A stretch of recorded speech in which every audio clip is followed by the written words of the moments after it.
Hi there, and welcome to How to Work with Americans, 30 Do's and Don'ts. My name is Daniel Donahue, and I've been teaching international business people how to work successfully with Americans for over a quarter of a century now.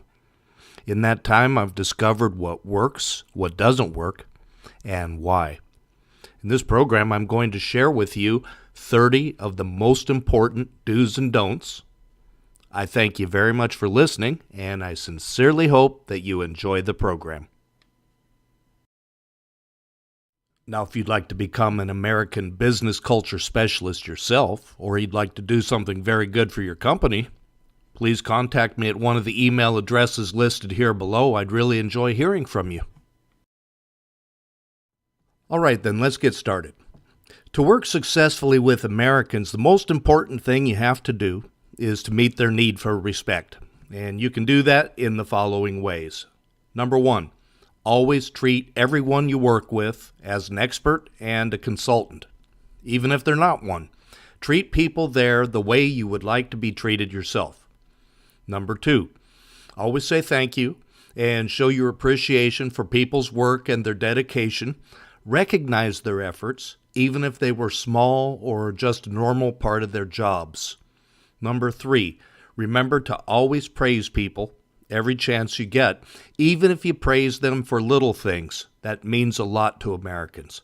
And number four, always be nicer, friendlier, and more cooperative than you think is appropriate. If it feels right, it's probably not nice enough. Number five, always ask Americans lots of questions. Asking questions shows your interest and respect for their opinion. No questions means no interest. Number six, always ask for their input on any matters that affect them directly. Americans at all levels always demand voice and choice. Number seven, never make a plan without getting feedback from the people who are affected by your plan. If you do not ask for their input, they will not follow your plan. Working successfully with Americans demands that you be agile. Americans look at a lack of agility as a clear sign of disrespect and as evidence that you are not doing your best or possibly not even trying at all. However, if you don't have buffers, you cannot be agile. So, number 8, you must always work with buffers. And number 9, to make sure that you have the buffers you need, you should always ask for more than you want and always offer less than you could really give. Number 10, never wait until the last minute to start on something. Always start on things earlier than you think is necessary. And number 11, remember that you can never say no. And even worse than no is, this is impossible. You cannot say these things without insulting your American partners. You know, in American business, talk is cheap. Talking about something doesn't create a commitment or any need to take action at all. So number 12, before you get too far into any activity, always make sure that you are working with a commitment from the American side.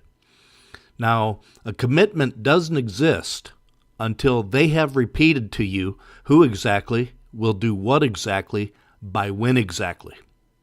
If these critical details haven't been clarified and repeated, you don't have anything. And remember, you cannot assign a commitment to someone. It doesn't work that way. They have to enter a commitment voluntarily and then confirm it by repeating the details. Number 13, in the American view, talk is cheap, but a commitment is sacred. Americans do not enter commitments lightly, and neither should you. You must never break a commitment that you have made to an American. Number 14, therefore, you should only enter a commitment if you are positive that you can deliver on it. Late deliveries are just one of the especially sensitive areas where Americans show very little or no patience at all. Number 15, so make sure that you calculate the risk of the things that could go wrong and consistently promise less and deliver more. Finally, Americans don't look at just meeting a commitment as a success. In American business, you don't have a success until you have exceeded the commitment.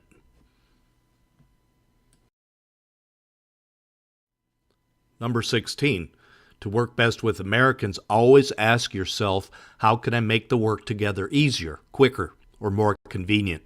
The American partners you work with should enjoy working with you. Number 17, the best way to make sure that something is more convenient is to implement the salami tactic, which means breaking big things into a lot of small things and working on each small thing one at a time, from easiest to hardest. Number 18, don't push. Take the pressure off of the people and put it onto the processes. In American business, applying pressure is the same thing as applying the brakes. A little pressure will slow things down. A lot of pressure will stop anything completely. Number 19, always take what you can get when you can get it. Now, you may desire a 100% solution, whereas the Americans are often satisfied with 80%. But remember this, to reach 100%, you have to get to 80% first. Number 20, then use a continuous improvement program to get from 80% up to 100. American continuous improvement is just a special kind of salami tactic, essentially the same as Japanese Kaizen, but it works very well. Number 21, always ask for help instead of demanding compliance. Americans love to help, and they find it very easy and enjoyable to help you, but they loathe being told what to do. Number 22, always align to and work from a common goal. Number 23, work from a roadmap instead of a detailed plan. It's better to clarify the details week to week. Number 24, use more milestones because more milestones give you and everyone more control. And number 25, use a higher contact frequency.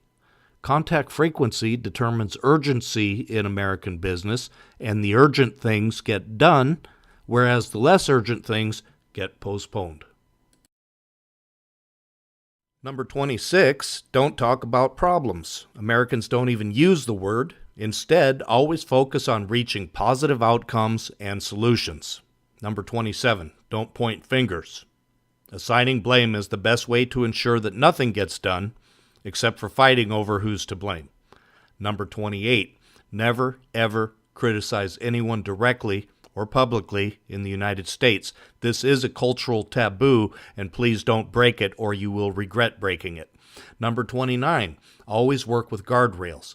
To ensure a proper guardrail concept, make sure that you get a minimum commitment for the bottom guardrail and a relatively high and sporty common goal for the top guardrail. And number 30, always be clear on your expectations and your reasons for them. Obviously, people are more likely to do what you want if they know what it is you want.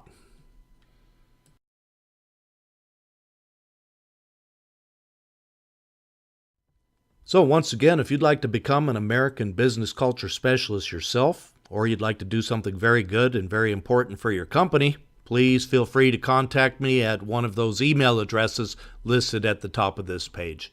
In any case, thanks very much for listening. I really appreciate your interest.